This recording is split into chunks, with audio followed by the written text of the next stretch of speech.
আসসালামু আলাইকুম। আশা করি সকলেই ভালো আছেন। অনেক নাটকীয়তা আমরা দেখলাম তৃতীয় ধাপের লিখিত পরীক্ষার ফলাফল নিয়ে। আমরা যদি প্রাথমিক শিক্ষা অধিদপ্তরের ওয়েবসাইটটা ভিজিট করি তাহলে এখানে আমরা দেখতে পাচ্ছি যে গতকালকে যে ফলাফলটি প্রকাশিত হয়েছিল সেই ফলাফলটা তারা কিন্তু তুলে নিয়েছে। কেন তুলে নিয়েছে? কারণ আপনারা যারা মেঘনা এবং যমুনা সেটে পরীক্ষা দিয়েছিলেন তাদের রোল আসেনি। তো এই যে কর্তব্য কর্মরত ব্যক্তিগণ এদের নাম্বারে আপনারা ফোন করেছিলেন। এছাড়াও সোশ্যাল মিডিয়ায় যে একটা ঝড় উঠেছিল যে ফলাফলে ত্রুটি রয়েছে সেই বিষয়টা কিন্তু কাজে দিয়েছে। তো রাতারাতি কিন্তু সেই ফলাফল পরিবর্তন করে নতুন করে প্রকাশ করা হয়েছে। তো আমরা সেটি দেখার চেষ্টা করব। তো দেখুন, ইউনিটি ইজ স্ট্রেংথ যে কথাটা বলা হয় সেটি যে কতটা সত্য তা গতকাল প্রমাণিত হয়েছে।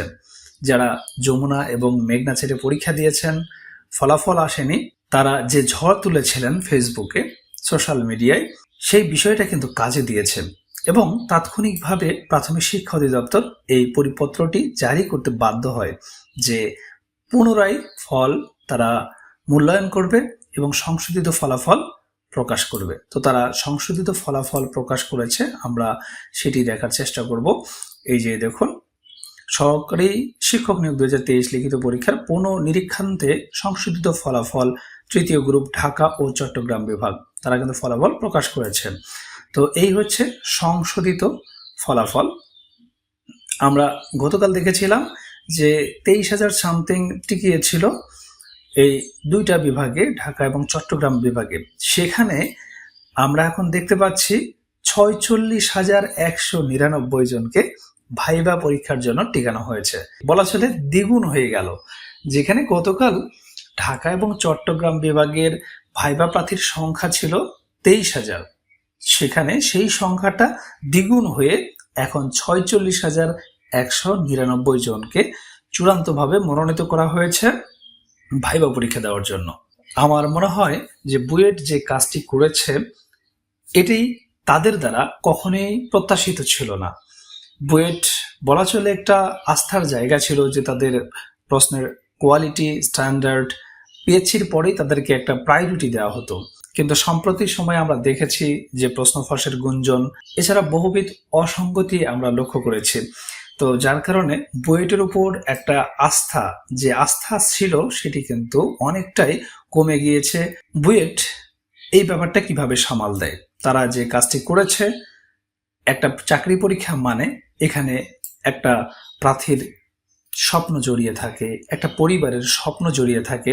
গতকাল এমনও হয়েছে, তৃতীয় ধাপে পরীক্ষা দিয়েছে যারা ফলাফল পেয়েছেন তারা তো খুশি, কিন্তু যারা ফলাফল পাননি, বিশেষ করে মেঘনা এবং যমুনা ছেড়ে যারা পরীক্ষা দিয়েছেন কিন্তু তারা যারা ফলাফল পাননি অধিকাংশই অনেকেই আমাদের কাছ থেকে তৃতীয় ধাপের পরীক্ষার জন্য ভাইবা নোট সংগ্রহ করেছেন এবং পড়াশোনা শুরু করে দিয়েছেন। যেহেতু আমরা এই চ্যানেলে পোস্ট করেছিলাম যে 57-58 এরকম যাদের থাকবে তারা নিশ্চিতভাবে ভাইবা কল পাবেন এবং প্রস্তুতি শুরু করে দেন।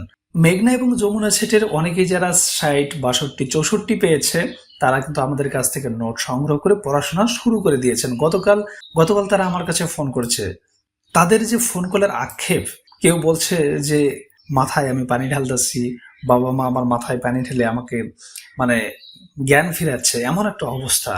কি যে একটা বিভৎস অবস্থা। এক একজন ফোন করে যে তাদের ভিতর যে আহাজারি, তাদের কাঁদো কাঁদো কণ্ঠে আমার কাছে বলতেছে যে ভাইয়া এটা কি হয়ে গেল।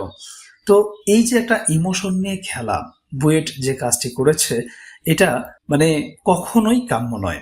কতটা পরিশ্রমের মাধ্যমে অর্জন করতে হয়, এর পিছনের গল্পটা যে কতটা কঠিন তা আপনারা যারা চাকরি প্রস্তুতি নেন তা আপনারা ভালো করেই জানেন। যখন ভালো পরীক্ষা দেওয়ার পর, যখন আপনারা পরীক্ষা দিয়েছেন, প্রশ্ন মিলিয়েছেন, দেখা যাচ্ছে যে 64, 62, এমনকি 68, 65 এরকম মার্কস, ভালো মার্কস, যে মার্কস পেলে মোটামুটি চাকরি হয়ে যায়, সেই মার্কস পেয়েও যখন রেজাল্ট আসে না তখন যে কি অবস্থা চলে মনের ভিতর এটা বলা মুশকিল। তারপরেও যারা পরিবারকে বুঝিয়েছে যে আমি ভালো মার্কস ক্যারি করেছি, আমার রোল আসবে, এবং তারা ভাইবা নোটও সংগ্রহ করেছেন আমাদের কাছ থেকে। এই নোটগুলো তারা সংগ্রহ করে পড়া শুরু করে দিয়েছেন। তো চিন্তা করে দেখুন তাদের মনের অবস্থাটা কি হয়েছে যখন তারা দেখেছে যে গতকাল তাদের এই রেজাল্ট শিটে তাদের রোল নাম্বার নেই। এটা মনের উপর যে কিরকম ঝড় বয়ে গেছে, কতটা উদ্গ্রীব হয়ে, কতটা উৎসাহ নিয়ে আমাদের কাছ থেকে নোটগুলো সংগ্রহ করে পড়াশোনা শুরু করেছেন। পরিবারের একটা প্রেশার যে তোমার রোল আসলো না, অথচ তুমি এখন থেকে ভাইবা প্রিপারেশন নিয়েছো, মানে কি একটা জগা খিচুড়ি অবস্থা, কি একটা মানসিক অশান্তি। তো যাই হোক, অনেক নাটকীয়তার শেষে আমরা দেখতে পাচ্ছি যে সংশোধিত ফলাফল প্রকাশ করেছে। 23,000 সামথিং পরীক্ষা থেকে টিকানো হয়েছিল। সেখানে আমরা দেখতে পাচ্ছি যে সর্বমোট 46,199 জন প্রার্থীকে ভাইবা দেওয়ার জন্য মনোনীত করা হয়েছে। সংখ্যাটা কিন্তু বিশাল পরিমাণ। তো এখানে একটা সম্ভাবনা কিন্তু তৈরি হয়ে গেল, যাদের এই রেজাল্ট শিটের রোল এসেছে আপনারা আর দেরি না করে ভাইবা প্রস্তুতি শুরু করে দেন। কিভাবে ভাইবা প্রস্তুতি নিলে একটা কার্যকর ভাইবা আপনারা দিতে পারবেন, তা আমাদের এই নোটগুলো যখন আপনারা পাবেন, কত সুন্দরভাবে আপনার বিষয়ভিত্তিক নোট সহ সমগ্র বিষয়গুলো সুন্দরভাবে সাজানো আছে। আমরা প্রথম ধাপ থেকে এই নোটগুলো সারা বাংলাদেশে সাপ্লাই দিয়ে আসছি। আপনি যে বিষয়ে নিয়ে পড়াশোনা করেন না কেন, আপনার জেলা সম্পর্কিত নোট সহ 6টি নোটের সুন্দর একটি প্যাকেজ আপনারা পেয়ে যাবেন।